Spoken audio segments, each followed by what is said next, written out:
Welcome to Let's Face the Facts, the rewatch podcast for the classic sitcom, The Facts of Life. Join us each week as we synopsize, analyze, criticize, and ultimately idolize the show. And now, here's your host of Let's Face the Facts, the wonderful David Almeida. Thank you, Matthew Arter. Welcome back to another show. Thank you for downloading and pressing play. This week, we are joined by the amazing musical theater powerhouse, dancer, singer, actress, baker extraordinaire, Kristen Sheola. Kristen and Matthew and I know each other through various connections when we worked at Disney. Worked. Sadly, that is past tense for all of us. But who knows? It might change someday soon. We'll see. Fingers crossed. But until that day comes, we have this podcast where we got to visit. And Kristen and Matthew and I discussed Season 7, Episode 12, Ballroom Dance, which had an original air date of December 7th, 1985. I think we're ready to jump on in. Let's face the facts with Kristen Sheola. Kristen Sheola, hi!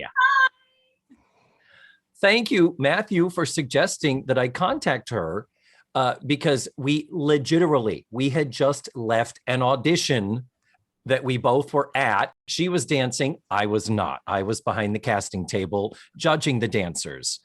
Fair. And and of course I'm like, wow, they can like move their feet. They're great. You should hire them. And because I have no skills in that respect. But literally, we left each other's company. We had been in touch about this audition. And then that night, bleep, text from Matthew. Hey, do you know Kristen Sheola? We should have her on because the ballroom dancing one's coming up and she's a dancer. And I'm like, I actually do, dear.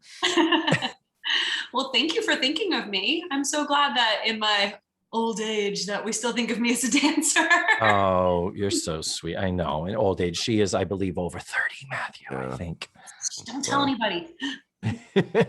God, she's a dancer, and dancers dance. Very true. Very true.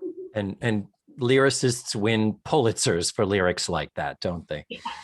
Well, you and I already had a past, as it were. Whoa, that sounds very different than I meant it. People don't realize that backstage at Disney's Hollywood Studios, I hope I'm not speaking out of turn. Good God, I'm afraid they might fire me. That when you're backstage, to get to the Citizens of Hollywood trailer, you pass by the back of the Beauty and the Beast live on stage theater. So our paths crossed many times each and every day that we worked, as far as us getting to the park, to the set, as they call it, and back, and you guys trotting off to go get your lunch in your crappy t-shirts and basic black stretch shorts and fully painted faces. Full face. Full face.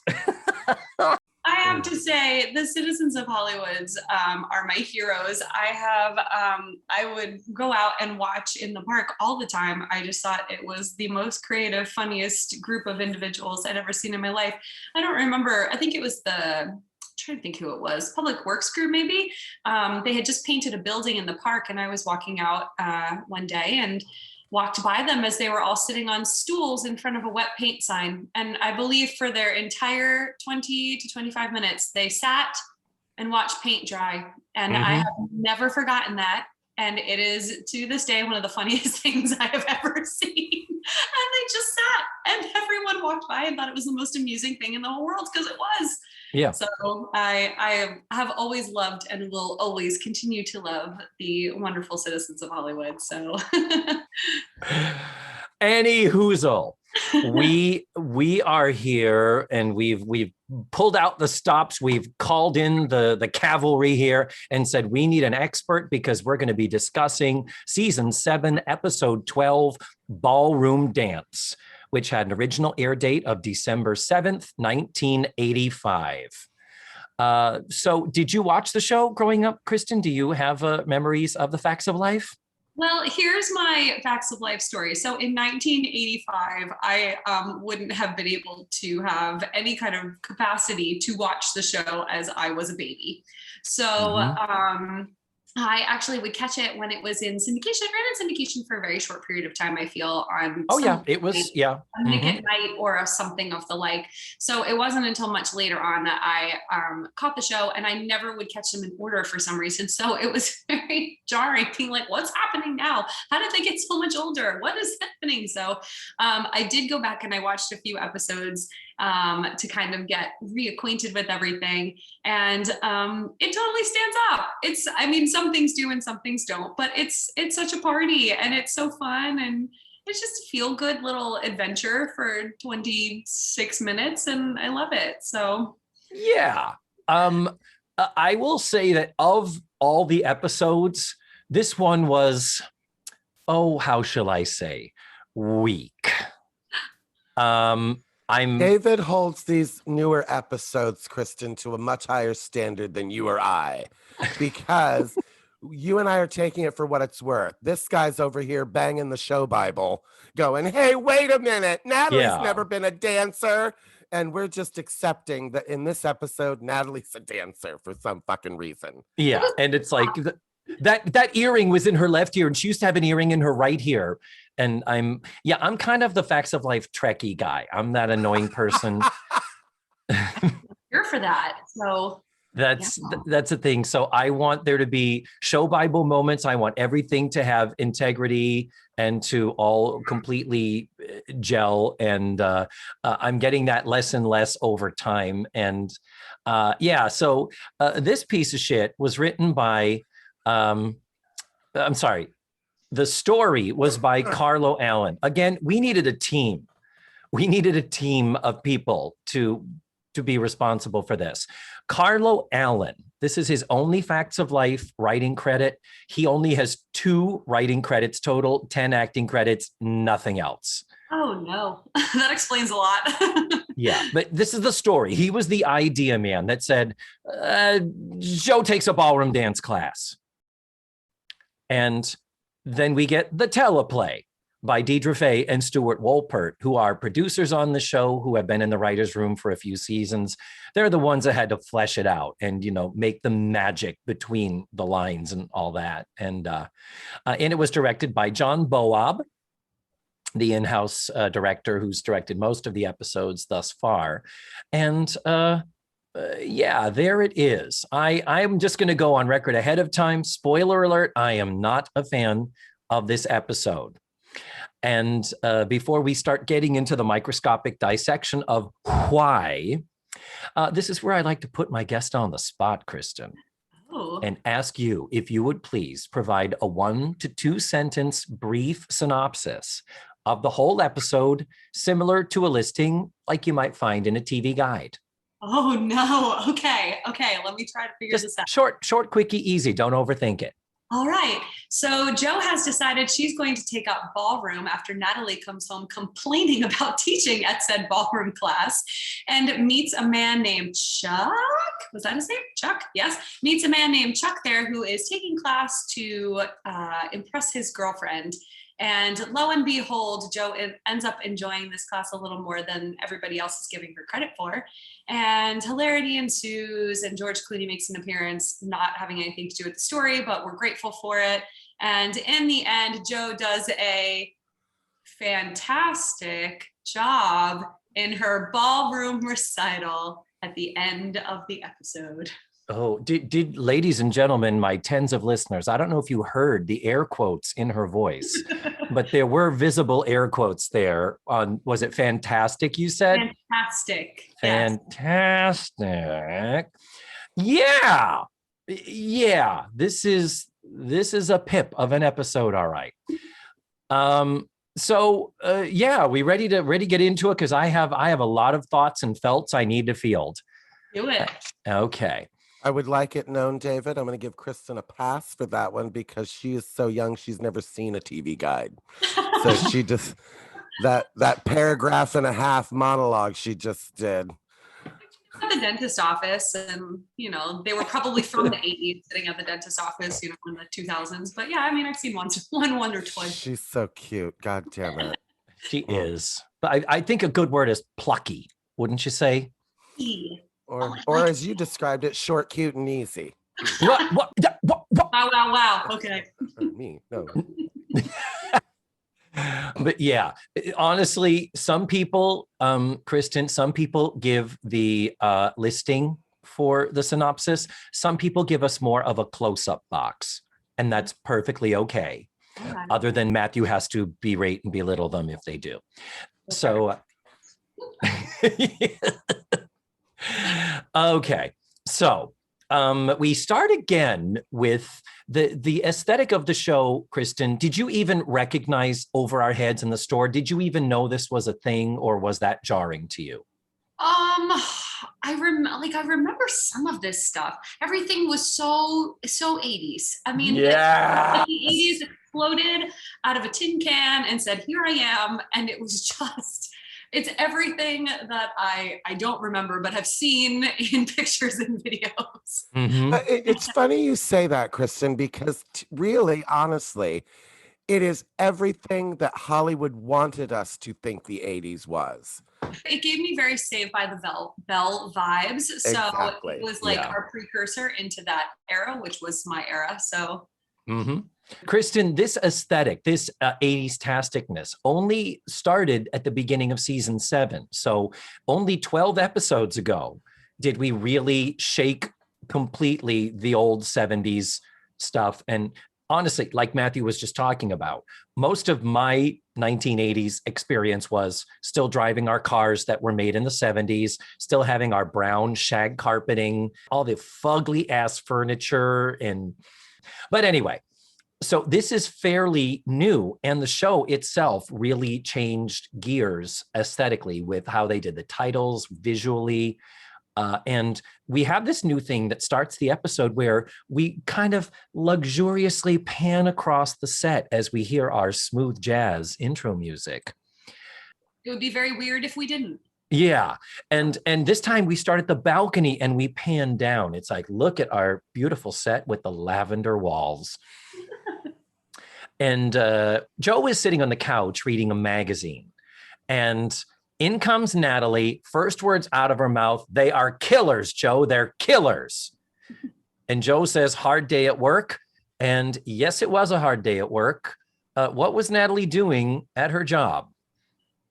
She was teaching dance to the housewives, more the senior citizen housewives. Yeah. And this very much resembled the precursor to Zumba for me. Yeah. Jazzercise, good old jazzercise. Yeah. But it was disco. She said, "I'm teaching disco to housewives for 8 hours." Do you teach 8-hour classes, Kristen, when you teach? No, although I do teach dance camps and they're 5 hours, but that is not 8 hours to older housewives. So that's a lot. Yeah. Our rehearsals aren't even 8 hours usually. So yeah, thank you. So the idea that she works an 8-hour day, an 8-hour shift, dance teaching is really, it's an a la carte gig type of a thing where do you get paid by the class, or are you on staff? Yeah, I usually get paid by the class. Like there's a rate for an hour class, an hour and a half class. It's usually what most of the studios do. Yeah, it's more of a gig thing, not unlike like the way a personal trainer would teach an exercise class or a yoga class. That's what I assumed it was, but they're making it that Natalie is still working with this employment agency. Show Bible moment. Natalie is still in the finding herself place, as she is the one of them who decided not to go to college. Mm-hmm. So she's talking about, this is the next thing. And so it's like, well, if you hate teaching this, why don't you quit? And she's like, I can't. The agency's been sending a lot of work my way. I don't want to say no to them. Gee, does that sound familiar, my fellow actor friends? I have just tried to figure out how I can fit one more gig into my Saturday, which would make for 4 in a day. So yeah. Wow. Familiar. Yeah. My question about Natalie is, in 1985, what the fuck is she doing teaching a disco class? Mm-hmm. Thank you. We love a throwback, I get it. It's for old people and it's supposed to be funny. But then later on, we see it's really, like you said, Kristen, a jazzercise class is what she's teaching. It's not disco. It would have been funnier if she were teaching them like the Saturday night moves and stuff, But disco died on July 12th, 1979. This is 6 years after disco has been dead. Is that it? I thought it was later. Wow. No, don't get me started on the racist and homophobic reasons disco was killed. But anyway. Yeah. But disco it was sucks, that night in Chicago that they burned all the disco albums, coincidentally, like the night after Ethel Merman's disco album was released. So it's often said Ethel Merman killed disco. Bless. But that just fascinated. That perked my ears up when she was like, I'm teaching disco to old lady. I was like, why? It's 1985. Nobody's discoing anymore. Nope. I agree with you. And when we do get to the dance studio, she's doing it to a fifth of Beethoven, which is a 1976 disco song. So that is 9 years old. And I did public domain, I think, probably. Because it's Beethoven. Yeah.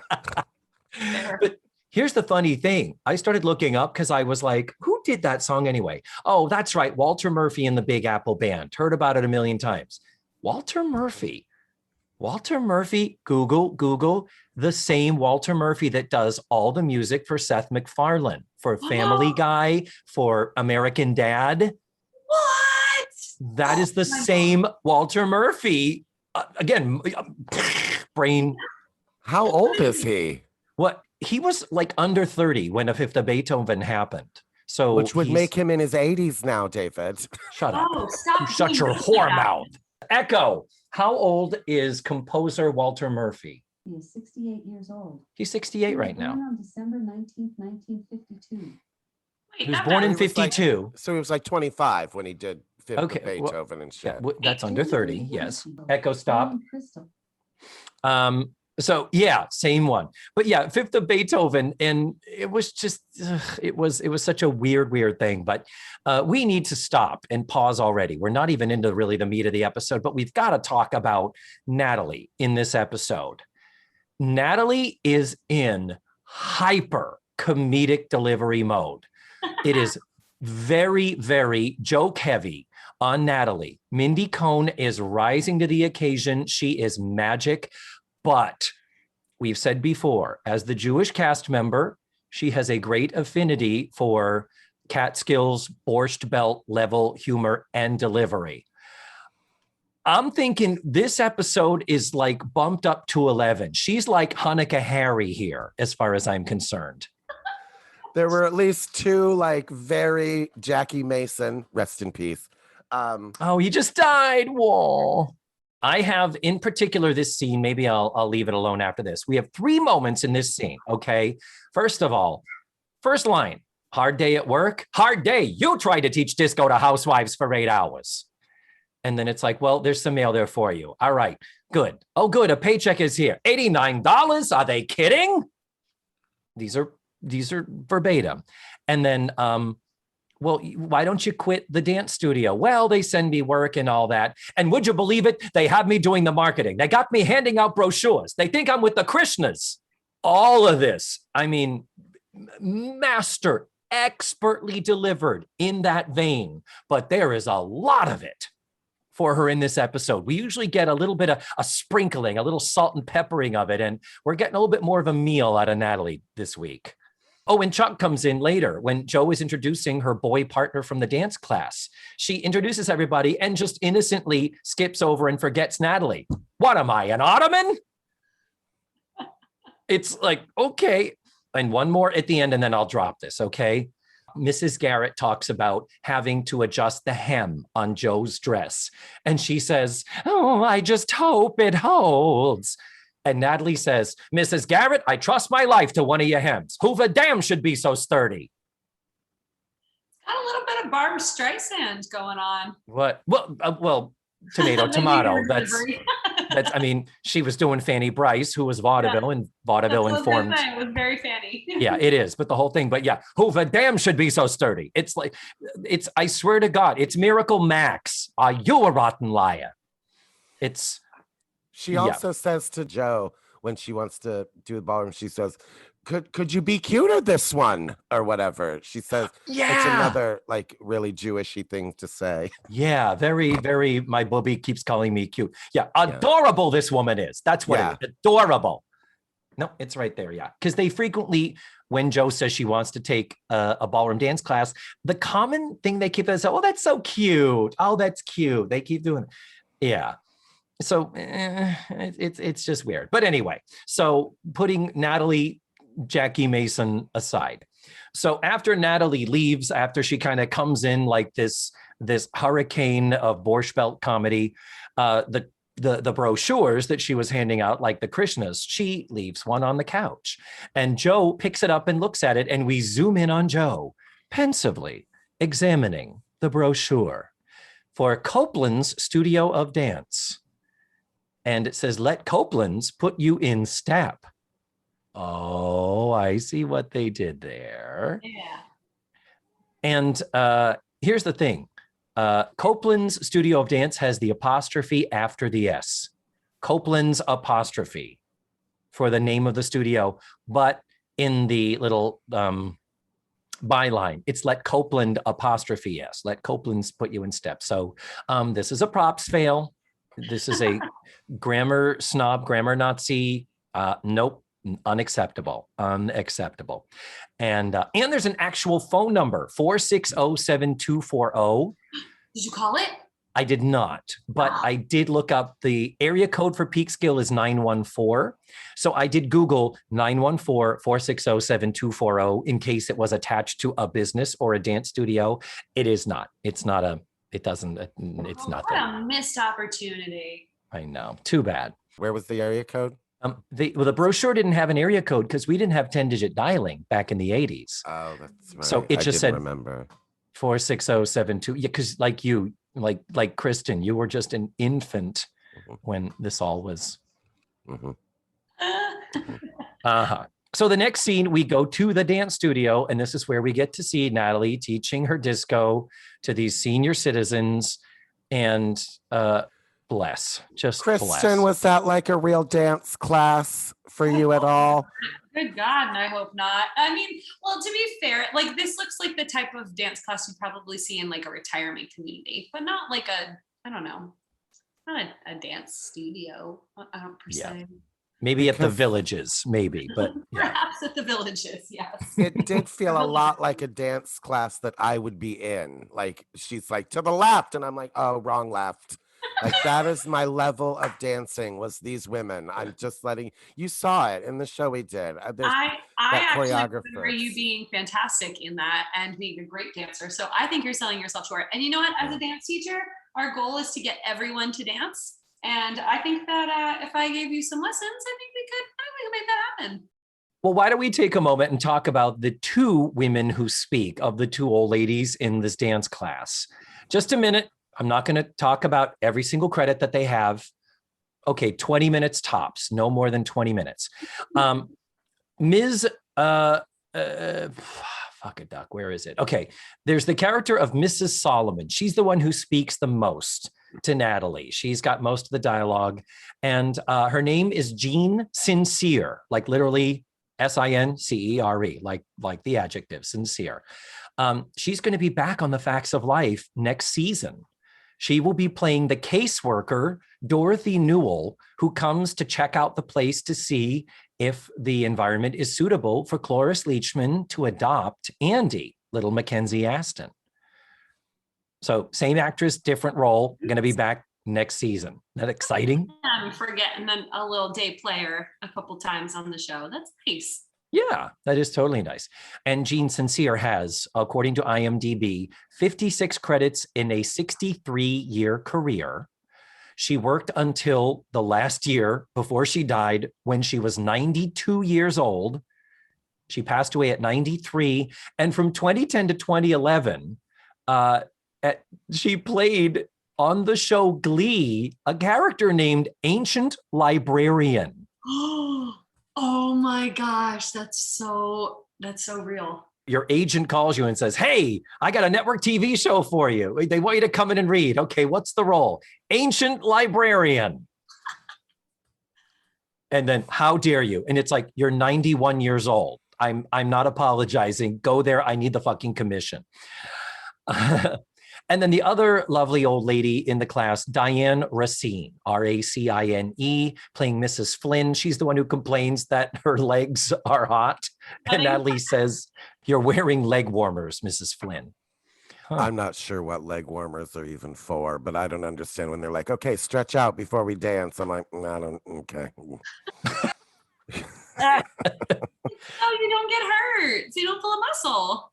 Oh, don't worry. There will be no muscles pulled while I'm dancing. I promise you.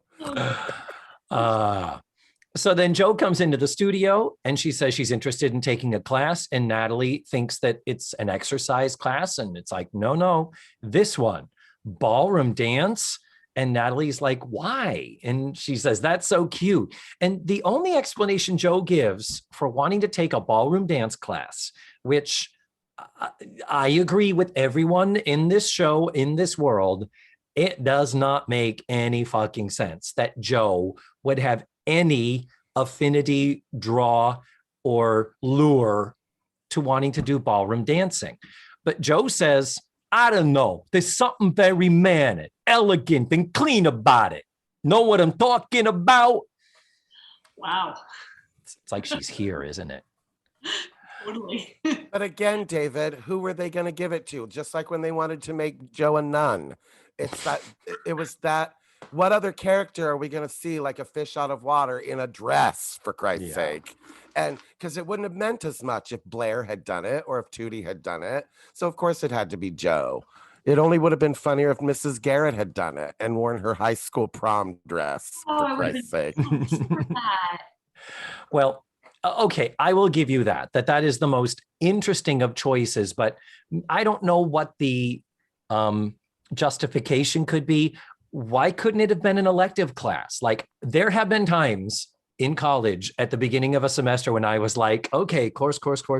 Fuck, I'm 2 credits short. Fuck. What am I going to do? I got to take another chorus. I got to take a Spanish literature, where you're just scrambling to make sure you have the correct course load to remain a full-time student.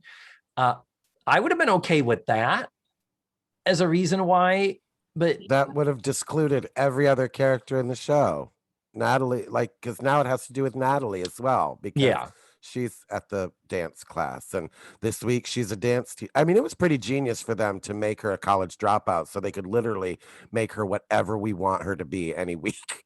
Yeah, no, true. I applaud that, absolutely. But anyway, you're right. I'm not saying that my solution is that. I'm just saying, Jo saying that there is something mannered, elegant, and clean.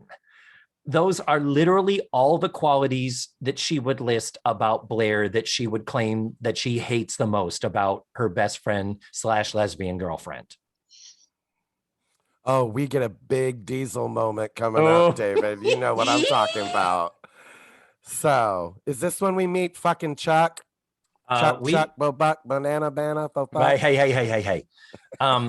So yes, the next scene, we are at the class, still at this dance studio.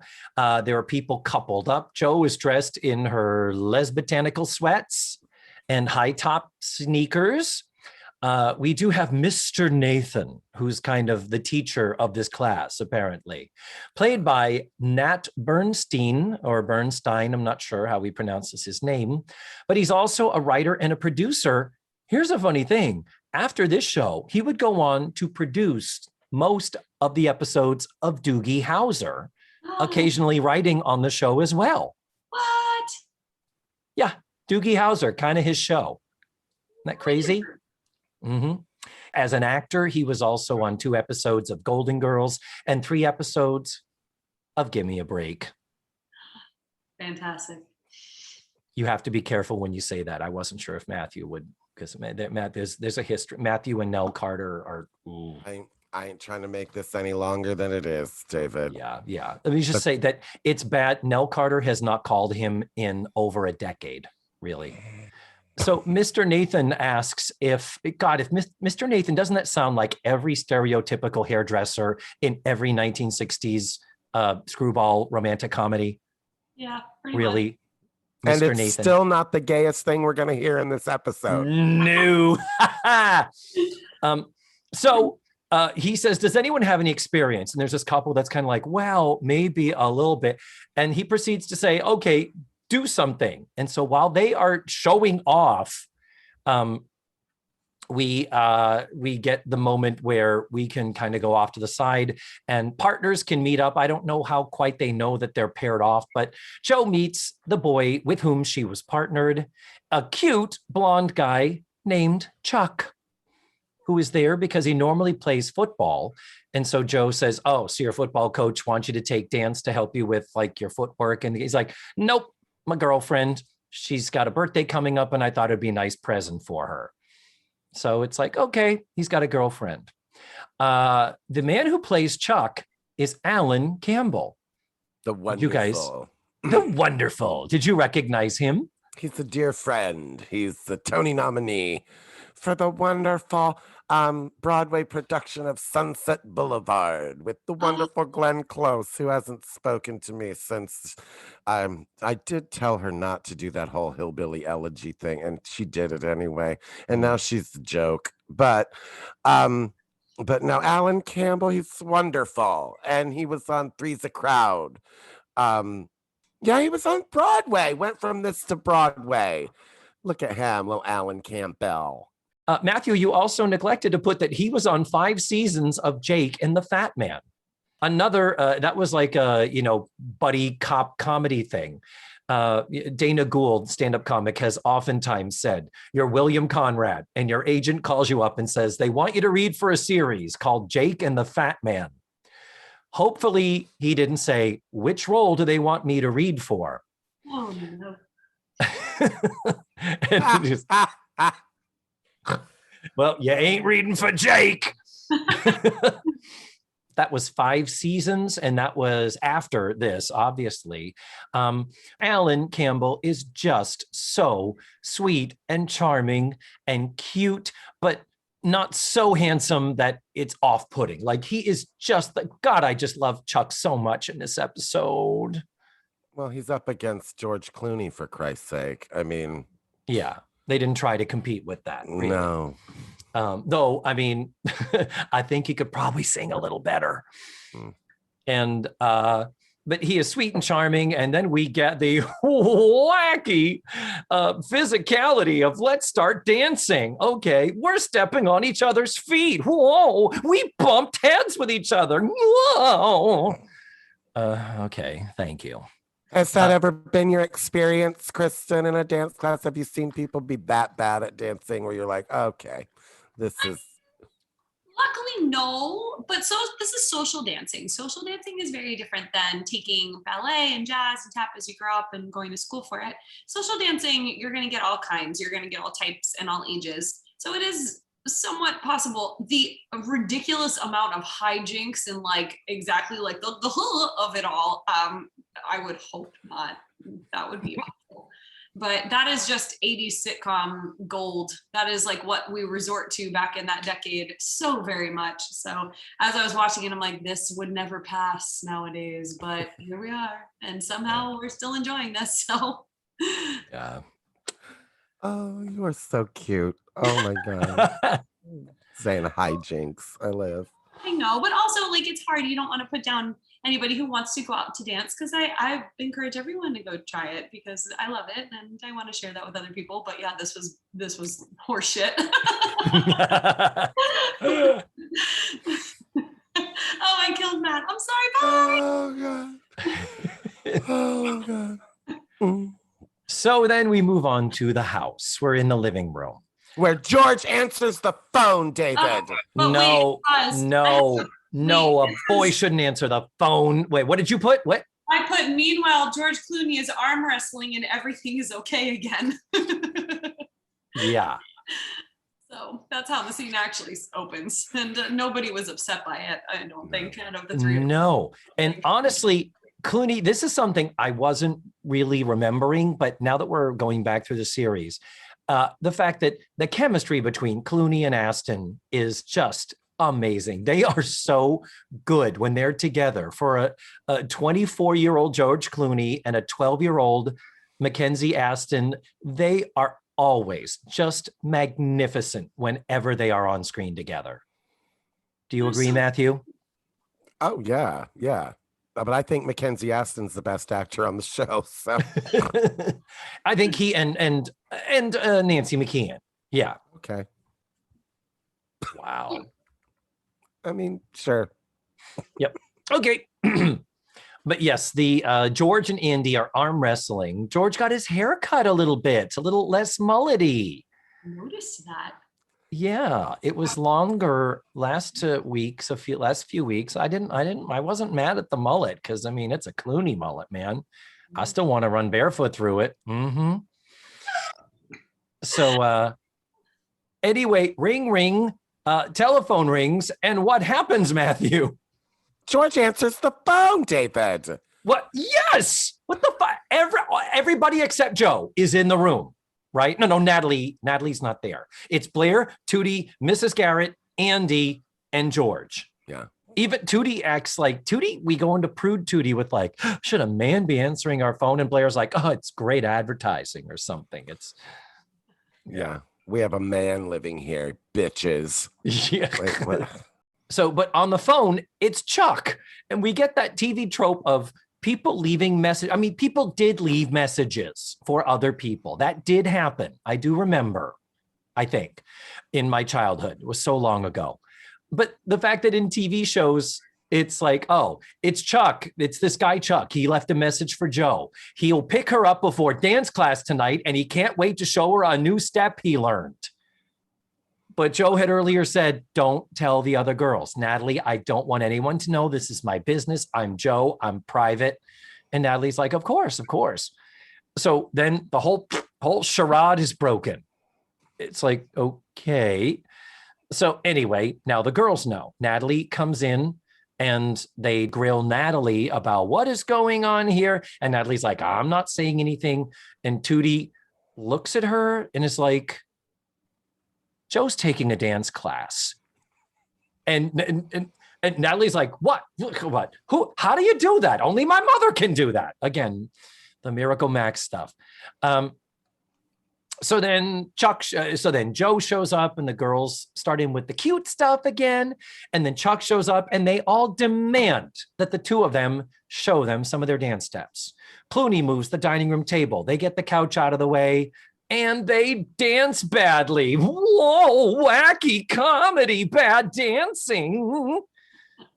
Almost knocking things over, almost hitting people. Exhausting. And with that, the last line is, it's okay, you'll improve before the recital. And Joe's like, recital? What?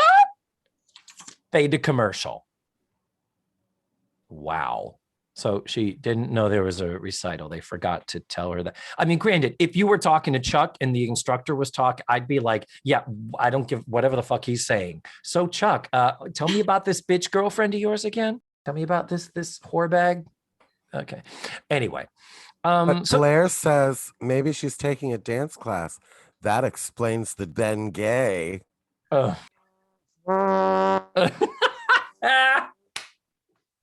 It's the first time the word has been uttered on the show. And it's in reference to Joe. What? Yeah. And it's by Blair. Okay. Yeah. Yeah, there is a running gag about the aroma of Ben Gay being in the air because ballroom dancing is an old people thing. Whoa. So, yeah, on that note, we go to commercial. And Kristen, commercial time is the time we like to pause and get to know our guest a little bit.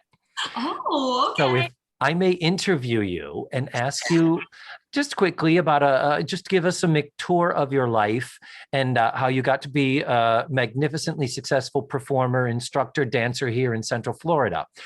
Where were you born? I was born in New Jersey, so I had the very fortunate childhood of living not far from New York City. So I got to go see shows in New York and ballets and was very exposed to the arts at a very young age. So that was a blessing for me. I fell in love with it very quick. What And was the first show? What bit you? What were you? What was little Kristen watching All from right. the audience? And she said, "This is what I want to do." So ready for this. So I wanted to be a ballerina from the time I set foot in ballet class when I was 5. That was what I wanted to be. So I ended up going to a dance studio that was primarily a ballet school. They had extracurricular dance as well. But if you were at that school, you were there to take ballet and to become a ballerina. And so I so badly wanted to be that. And our dance, the head of the studio, like the ballet mistress, if you will, I don't remember what her official title was, but she was so mean and so awful no. and uninspiring. And I, one summer, somehow found myself in a jazz class, and I was like, there's other forms of dance. What is this? This seems like fun. And then my parents went to go see Chicago on Broadway right after it opened with the original cast, not all the Real Housewives bullshit we got now. Oh. And they came home and my mom said, you would love this. They danced the whole show. You would love it. And I was really little, so, you know, shouldn't be exposed to Chicago yet. And then the Tony Awards came on and she said, this is it. This is what I was telling you about. And I sat glued 6 inches from the TV screen, just watching it. I was like, I have to do this. This is what I want to do. And my mom's like, oh, this backfired immensely. I don't know why I told her about this. And then I just became completely enamored with musical theater. I had never really seen a musical up until that point. I'd always been taken to the ballet because that's all I wanted to see. And that's what I wanted to do. And so, you know, I was like 12 and I was like, I want to dance around the stage in fishnets and lingerie. This looks great. And my parents are like, how about you become a teacher instead? This would be so much better of a career. And I was just dead set and wanted to learn and study everything Bob Fosse. And I just taught myself so much and then started taking jazz classes and then switched studios so I could continue getting the proper education for that. And then I went to college for it. And the rest is history. The Chicago, the musical with Bebe North and Anne Reinking, bless you, were my goddesses. I wanted to be like them so bad. And just everything became about becoming a Broadway dancer. And then I realized really quick, you got to know how to sing. So I listened to cast albums and taught myself. And you are an amazing singer as well, which it's just everything. I hate everything about you, Kristen. Yes, it's true. It is so true. You're just so fucking talented.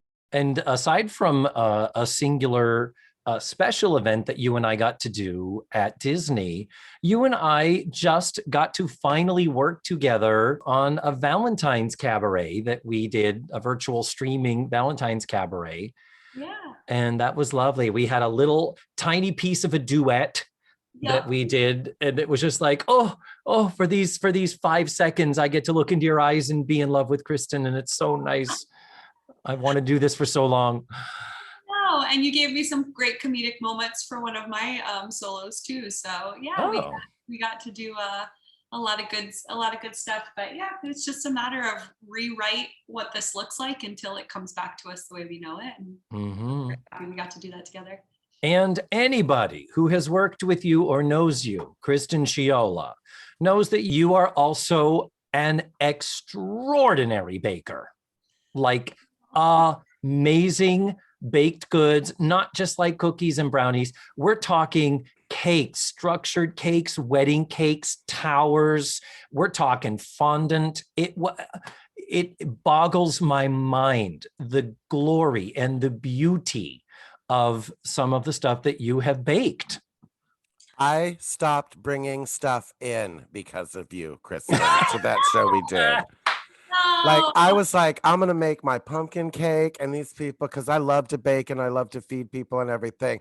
And on the same day I brought it in, bitch opens up the back of her Jeep and pulls out these boxes at like a fucking catering company. And she opens them up and she's like, okay, these are gluten-free. And they look like they just stepped out of a goddamn bakery in New York City, and like a patisserie, for Christ's sake. Like the bitch just got done with the Great British Bake Off. And I'm like, oh, here's some brownies, everybody. I hope that my goal is always to encourage people to do the same if it's something they love. But my grandmother was a baker. She was a housewife, and she was a baker by fun. Like that's what she did for fun, and she really showed her love in baking. And Christmas time was her favorite. Everyone would get a cookie tin with your favorite cookies in it, and I'm not talking one, I'm talking like 12 different flavors of things. And she would bake from Thanksgiving Eve until December 24th, and just pile everything into containers. And so and I love food and rehearsals because everyone gathers where the food is. So I feel like I've gotten to know people faster from being like, hey, like there's food on the table, and then everyone gathers around and you get to like know everybody's stories and like where they were working and what brought them here. And I just always thought that was such a nice way to kick off the beginning of something, is getting to know people for more than their resume, getting to know them for them. And I feel like that happens around food. So that's true. Yeah. Well, this has been great. I'm so glad we finally got you on the show and we've had a chance to talk and get to know you. But Kristen Sheola, yeah, enough about you. Okay. That was a long segment. You can edit that shorter. No, we have to get back to this crisis situation. What is okay? I guess the crisis in the facts of life is Joe's taking a dance class and she has to do it in front of people. Oh, okay. I mean, that's the drama this week. All right. Fair enough. Anyway. So yeah, we come back from commercial and we are in the store. We're in over our heads. Mrs. Garrett comes in with a fucking babushka on, covered in dirt, and looking like Cinderella just came in from the hearth. And it's like, oh, gee, Mrs. Garrett, been cleaning. And Mrs. Garrett says, the attic is a mess. Is it? Matthew, we have a problem here. Don't you agree? Why? Because they've only been in there for 2 years? Well, 10 weeks since the place burned the fuck up. So the assumption is that in the renovations, that in addition to the store and the house, at the very least, you had to sweep out all of the ash and the dirt. And it's like, did they just not touch the attic? Is it still embers and cinder up there? Must be. Anyway, Mrs. Garrett is feverishly trying to find her high school prom dress because she thought that Joe might want to wear it at the recital. And Joe is like, oh, that's very sweet.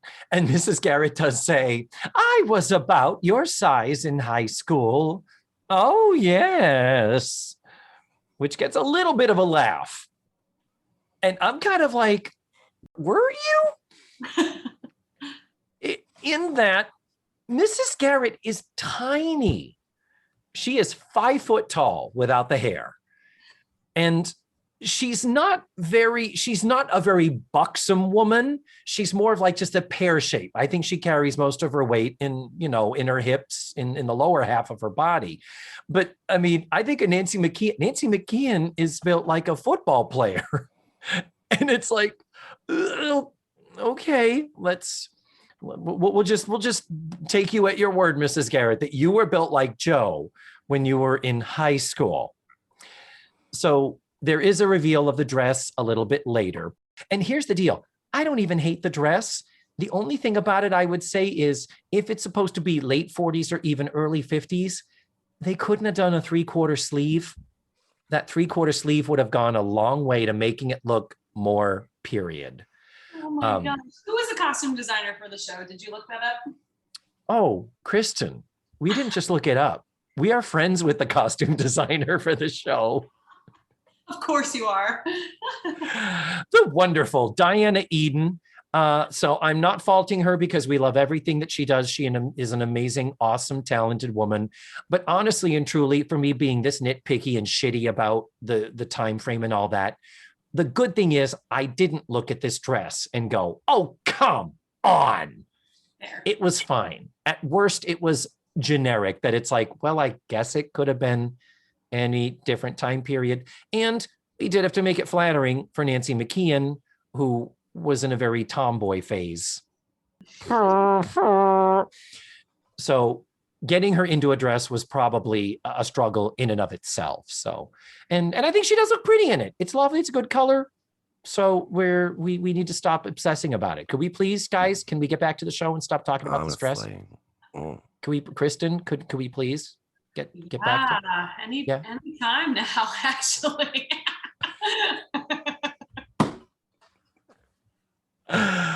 Oh my goodness.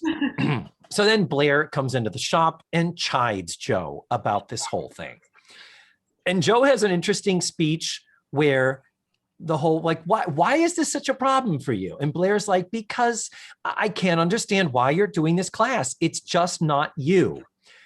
And Joe comes back with, just because I don't have season tickets to the Joffrey doesn't mean I can't appreciate grace and style.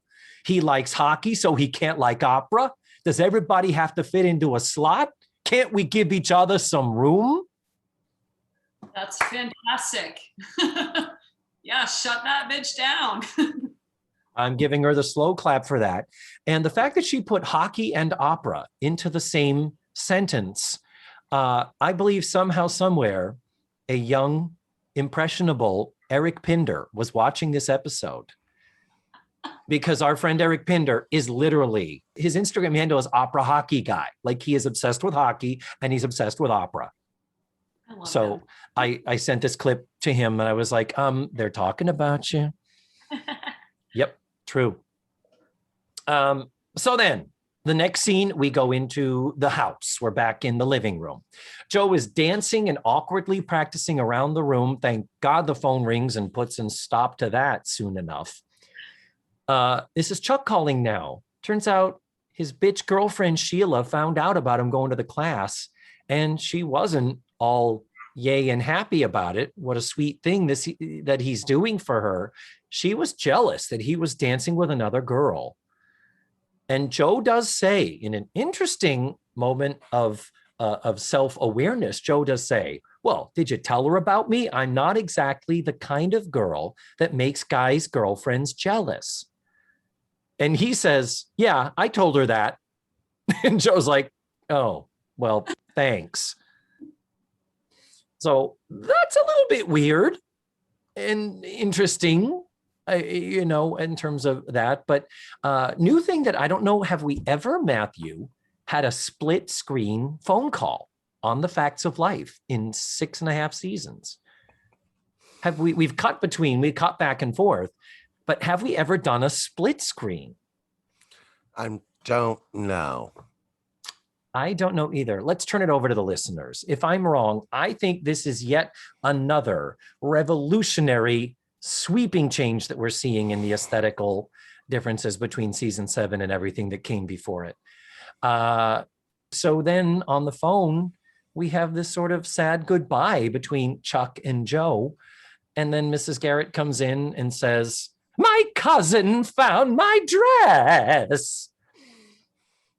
And I forget, is that how the scene ends? Is it Joe says? Hope. Yeah. And but yeah, that's pretty much how it ends.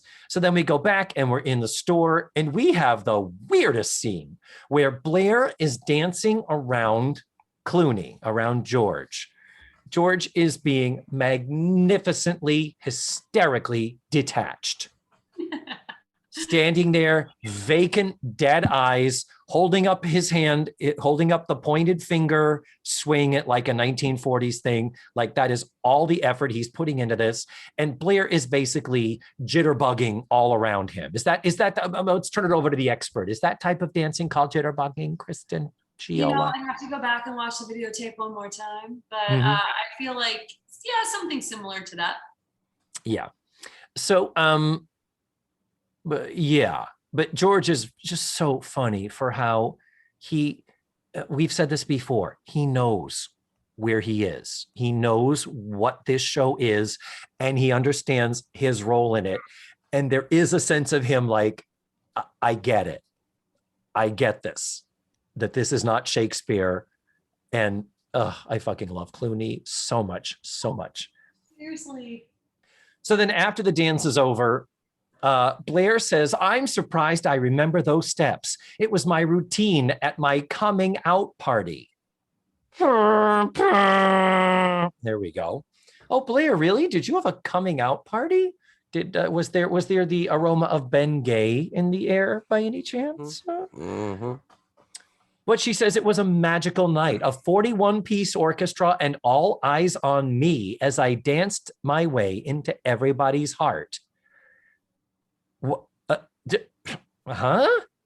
Do teenagers traditionally dance a solo to a full orchestra at a coming out party, particularly in the early 80s? Was that even still a thing?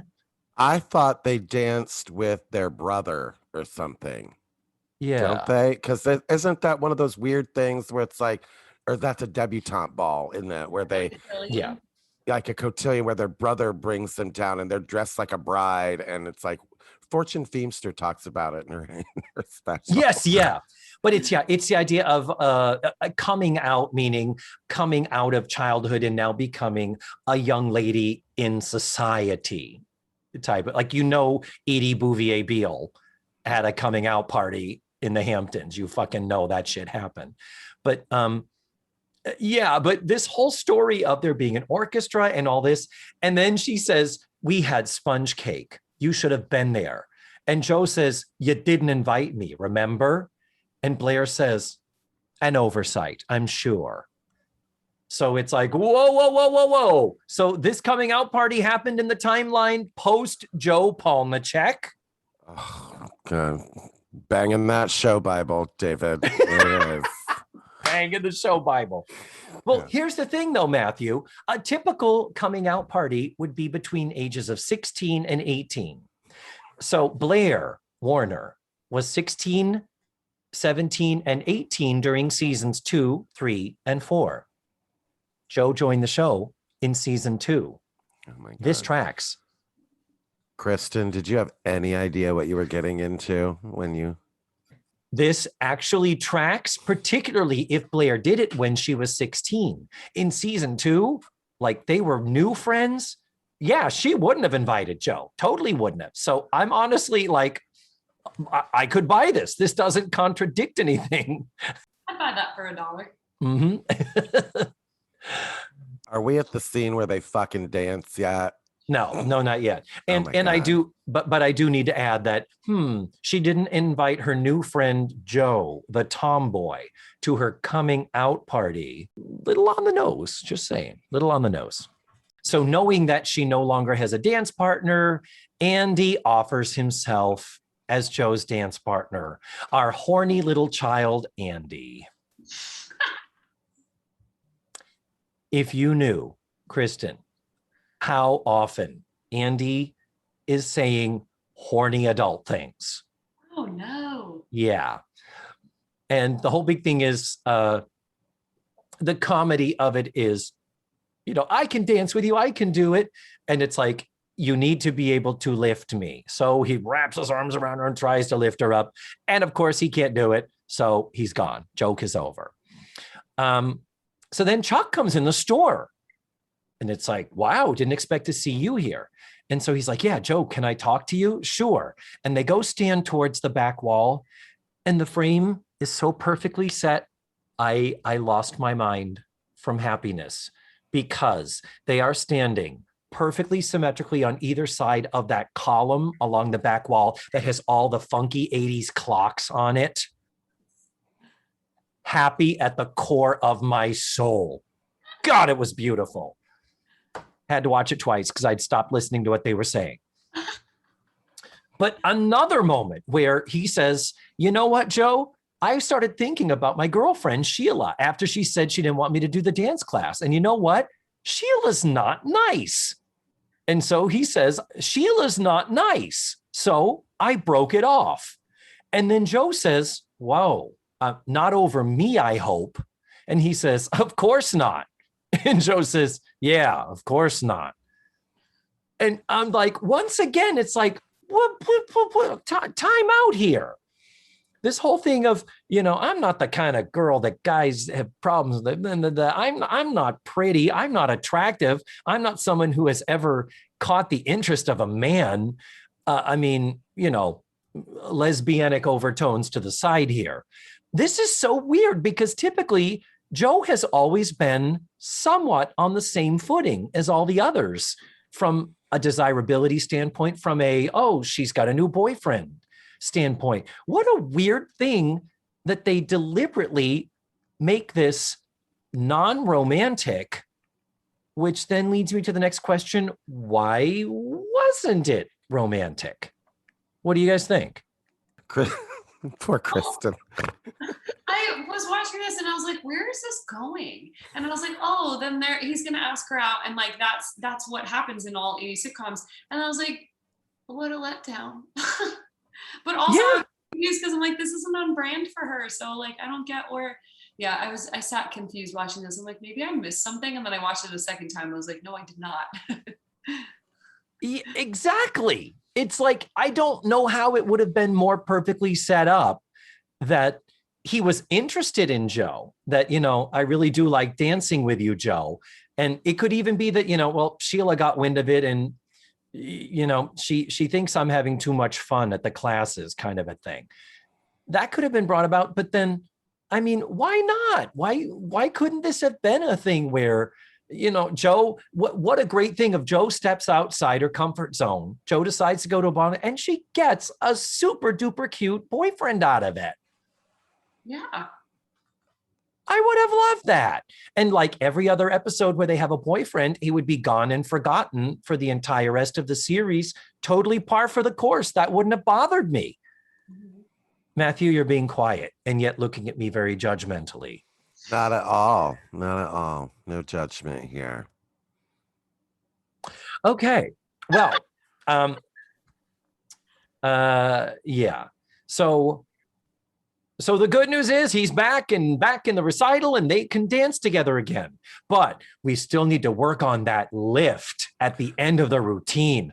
That's the big question mark. That's the dramatic suspense that's hanging in the air, is suddenly there's this thing about this lift that we need to do at the end of our routine. And they have set it up like it's the goddamn Dirty Dancing lift, for Christ's sake. You just took the words out of my brain.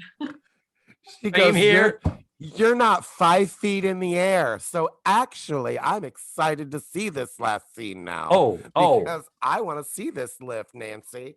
I'm in. I am so in. Maybe his lifting you, his holding you in his arms. This will be the moment when he puts you down and then goes in for a kiss that surprises both of you. And suddenly this is the romantical episode that I wish it were. Right. Oh, no.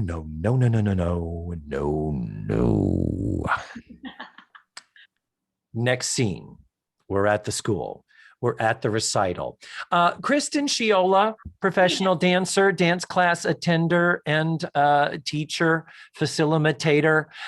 When there is a recital for a ballroom dance class for adults, do people traditionally show up to a recital only intending to dance for themselves, dressed in tuxedos and ball gowns? Actually, yes. At Arthur Murray, I believe, if this is still the case, it's not so much of a recital. It's like I don't remember what they call it. It's like a social night. And they encourage you to dress up. And it just varies, honestly. I mean, if you were going to a ballroom show, obviously, or a ballroom competition, people would be dressed.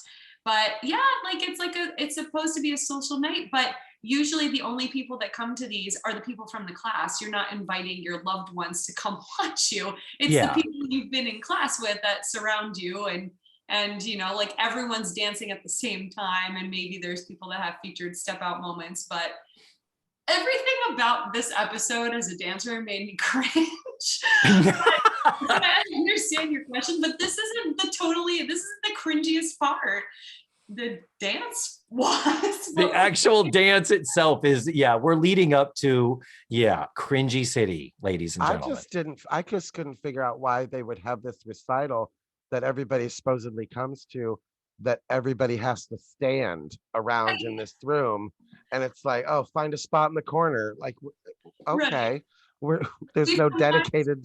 Yeah, so we've combined two worlds that are both dance but wrong. Dance recitals are for any dance studio to showcase what they've learned throughout the year. And then, like the ballroom classes that you would take for social fun, it's just everybody dancing together. No one's coming in and sitting down with a ticket to watch you foxtrot and standing in a corner. But yeah, like none of that is accurate. No, I didn't think so. This is not like a belly dance recital. That's a thing where you go to classes and then there is a big recital, and the school makes a lot of its money from the ticket sales of the friends and family who attend the belly dance recital. But yeah, this ain't that. So I didn't think so, but okay, I didn't even know that there would be the dress up social night. That's actually nice.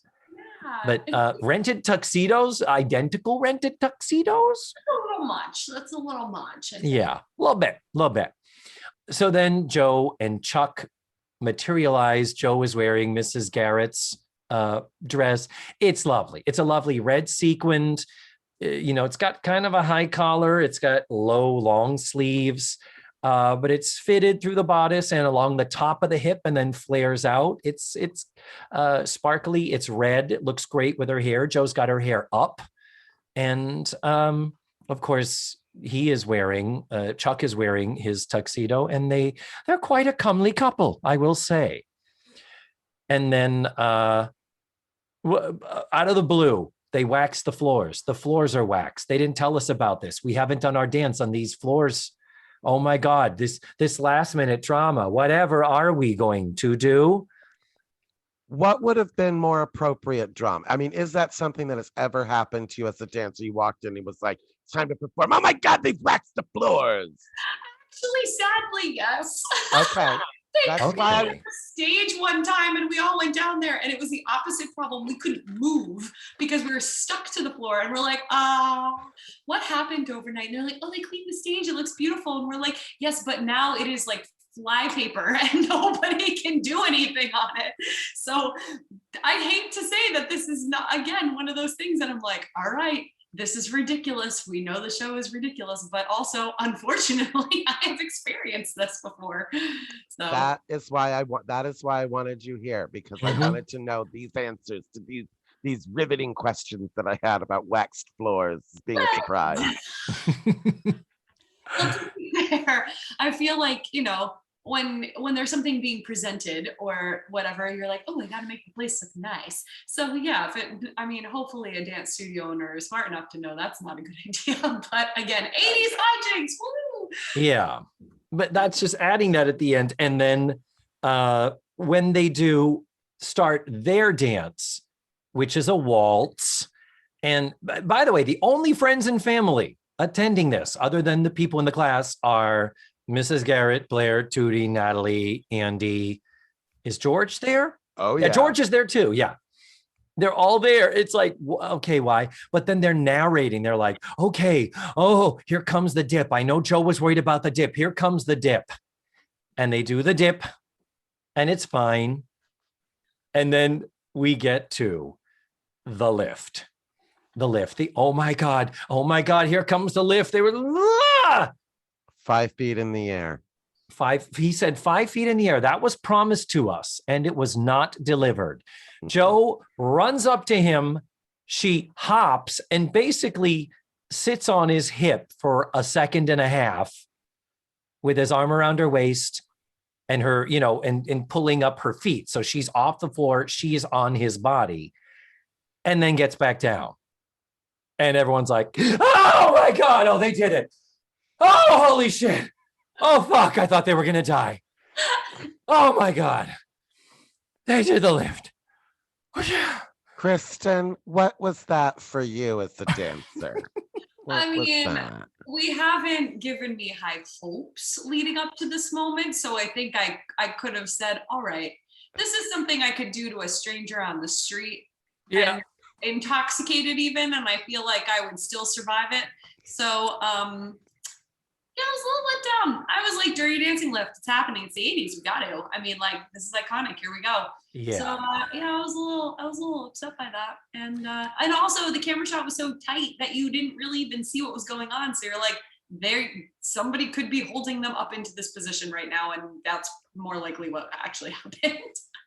Yeah, and speaking of the camera, work.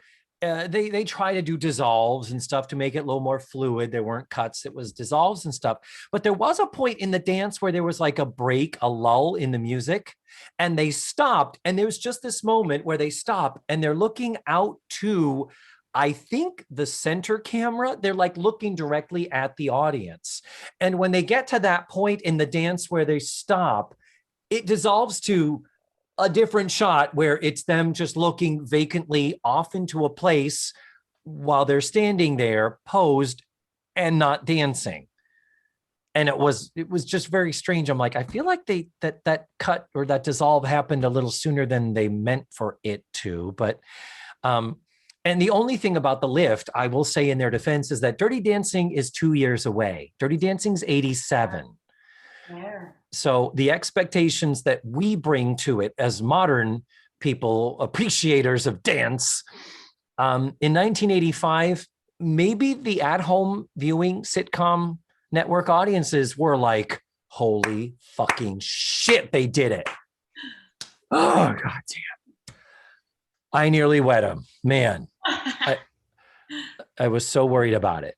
And then after they do this whole thing, they continue dancing and there's like okay, they did it.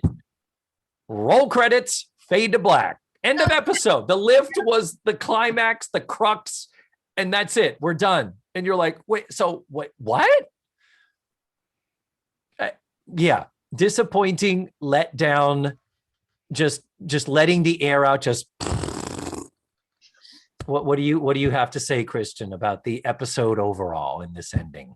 So, well, usually when they put like special skill sets like dancing and singing on a show, it's because the person that is on the show has this as a legitimate skill set.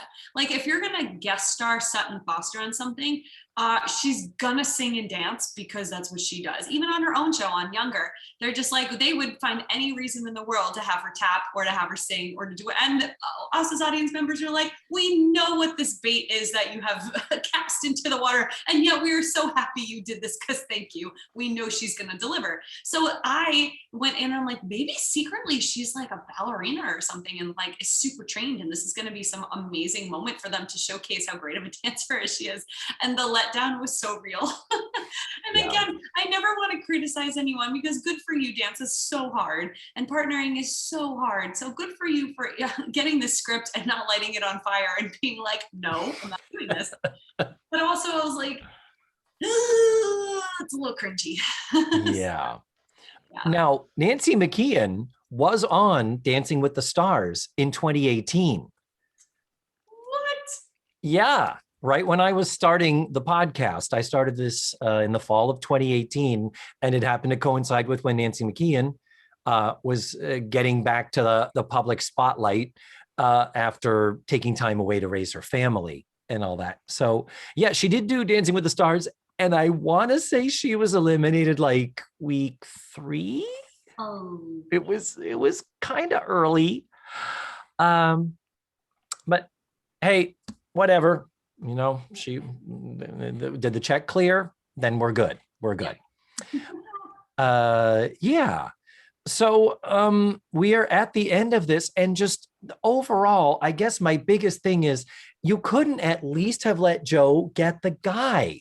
There was nothing, there was no reason why, even if they wrote not a single different word of dialogue, they could have ended the dance.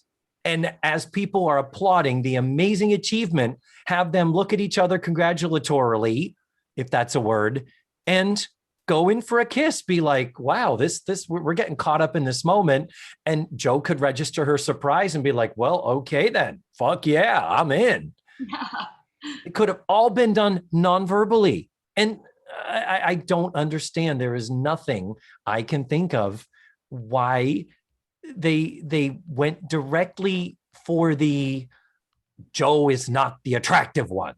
Joe is not the Jezebel. Joe is not the, it's like, wow, they've actually never really done that before. It was surprising. yeah. I think I'm going to just sit on my women's lib thing here for a second, David, and say that Joe went into it for personal reasons, not looking for that.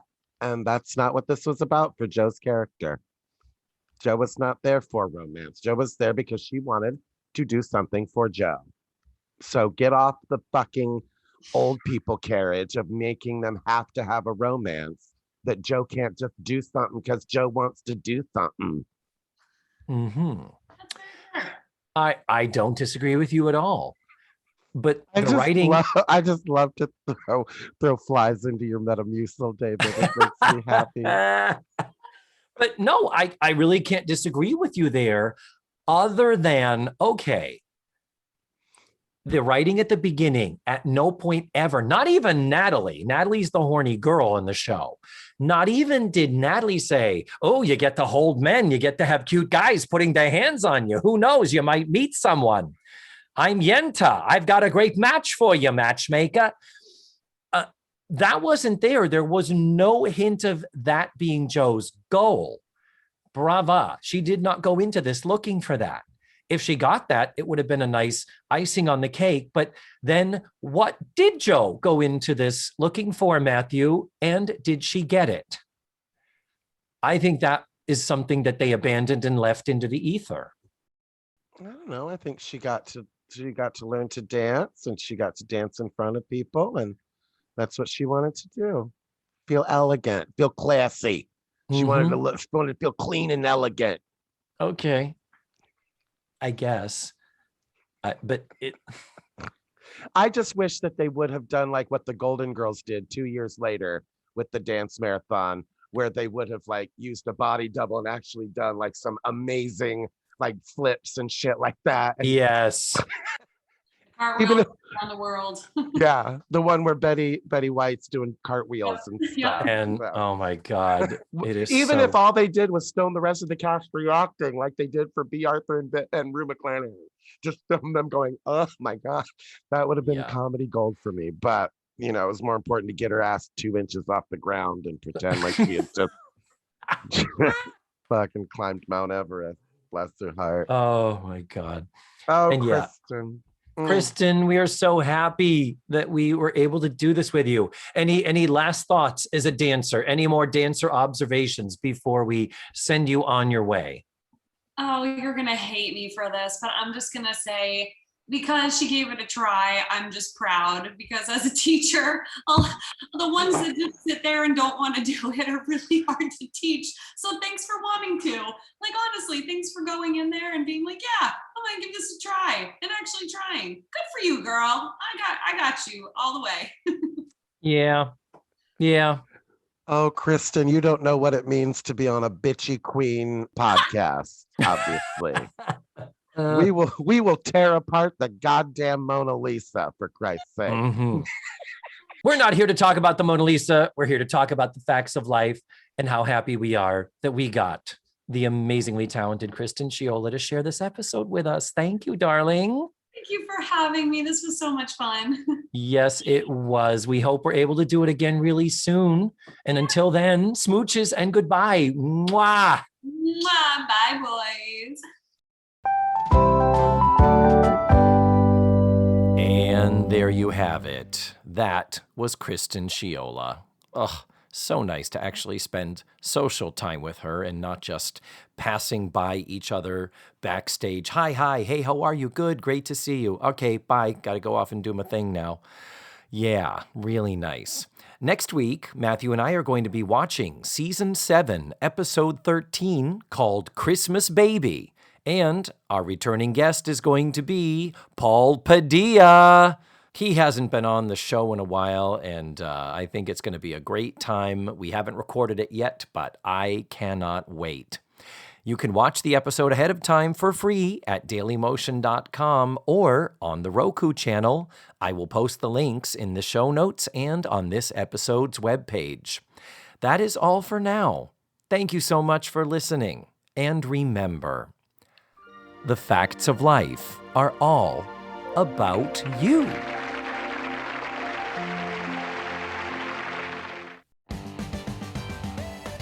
Let's Face the Facts was created, produced, written, hosted, and edited by the wonderful David Almeida. Our theme song was beautifully arranged and recorded by Ned Wilkinson.